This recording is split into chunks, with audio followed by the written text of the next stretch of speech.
Hello everyone, welcome back to my YouTube channel. So if you are new in this channel, please do well to subscribe and hit the notification button so that you come online anytime we drop new videos. And to our returning subscribers, wow, you mean so much to us. Thank you for sticking around. Okay, today we'll be looking into the tools that we'll be needing to embark on this journey, and it's good we get ready and get prepared. Maybe you have that your sewing machine at home and you don't know where to start. I'm here for you. It's not like the channel is restricted to people that are beginners, but at least I want to start this journey with some persons and let's see how it goes. Okay, but I believe that before ending of this year or even middle, you should be able to sew one or two things on your own in your house. Okay, so I'll just run through them. We know threads now. This is thread, and there's this smaller one. This is also thread. It's bigger one. There's this smaller one that you can, if you're using butterfly machine, those small machine, manual machine, you can get those ones 50 naira. Some are 50, some are 100. Okay, and this is your tape. It comes in different sizes depending on the one you like. This is also tape. Okay, so this is your elastic. So if there's some that are smaller than this one, some are bigger than this one. So I want to suggest that if you are sewing something like skirts, that's the band of the skirt, you use that one that is 1 inch because it holds it better. Okay, so this is your scissors. No, we also, everybody needs scissors. So this is the one I use. They also have metal ones and the rest of them. So this is your hook. To get these things, you need them. This is your hook, and this is your pressing button. This is the bra hook. This is pressing button.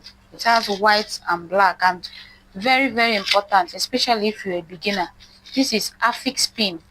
You use it after cutting. You use it to hold your clothes very well before going to the machine, so that it will not be turning around, and at the end of the day you will not know what you are joining. So this is very important as a beginner. Even people that are sewing things, we still use this sewing machine. And this type of sewing machine, you know that it comes with a footer.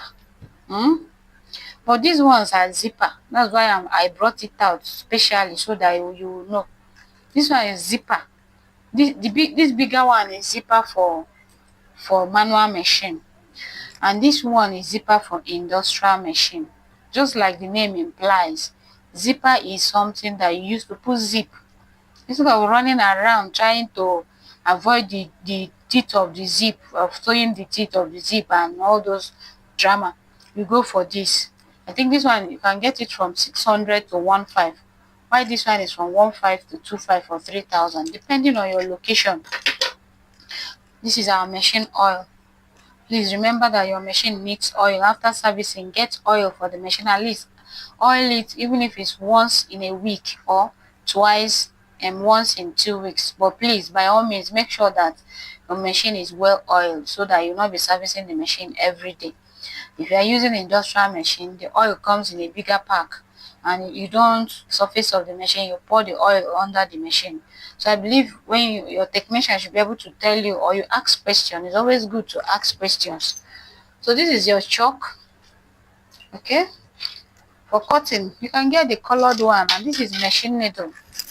This machine needle is it comes in sizes, size 16, 18, 20, blah blah blah. So for basic sewing you can always work with size 18, but if your clothes you are making is exceptionally light, you go for size 16. The lighter the cloth, the smaller the needle. Okay, and if it's thick, you go for bigger needles. And also remember that the needle you are going to use is dependent on the machine you are using. So when you go to market, specify to them the machine that you are buying the needle for, so that they will give you what you want. These are shuttles. But there are shuttles for different machines. You can see that one is plain, the other one has hole. So this one is shuttle for industrial machine, although when you go to the market you will tell them. And this is shuttle for sewing small machine, that's manual machine. The same way with the reeler. The reeler for the manual machine is bigger than the reeler for the industrial machine. Did you see it? See the difference? So please, when you get to the market, especially if you are buying from maybe somebody that doesn't really, maybe the person started the something and doesn't really know much, you should be able to specify between what you are getting for. So if you are going for industrial machine, you buy this smaller one that is portable. If you are going for manual machine, this is the one you will get. Remember that you need your machine needle. You need your machine needle, okay? It comes in different sizes. And this for the aje in the house, how the aje boy in the house. So this you use it when you're trying to put something so that you preserve your thumbnails or any finger that you use to push something. You preserve it, okay? So it comes in different sizes. If your finger is bigger than my own, it has bigger one, okay? So that you don't damage any part of your body, all right? So this also so this one here is hemming gum. Please advise that you get this hemming gum, especially if you're a beginner. While we'll be working, you will see that this is going to be one of your lifesavers, okay? And once you put it and use iron on top of it, it will just gum the fabric on the another one, and you'll be able to sew your sewing journey will be as smooth as anything. Even when you finish and people look at your work, they'll be like, when did you start sewing? But they will not know that this is the magic behind all that you are doing, okay? You can get it in the market. In my side, they sell the big one, I think 1,000. This one is the big one, but I've used it to this level. And the small one is I think 500 or 600 or 400 depending on your location. So these are the things that we'll be needing to embark on this journey. You know, you need your button. This is a big one, the bigger size of the button. You need your razor blade. You need your razor blade. And drop your comment in the comment section, and see you in my next video. All right, I'll be showing you how to do full body measurement, okay? So we'll be using our model. We know what our face to show. Okay, let's start with the bust measurement. We want to take the measurement, the bust measurement. We do it this way. Did you see what I'm doing? You allow the tape to be a bit free, so that when the person wears the clothes, it will not be tight on the person. You see, it's a bit free on your customer or the person. So this is about the bust. Our bust is 34. You see the 34 is a bit free. You see it? Not too free, or just let it be a little bit flexible on the body.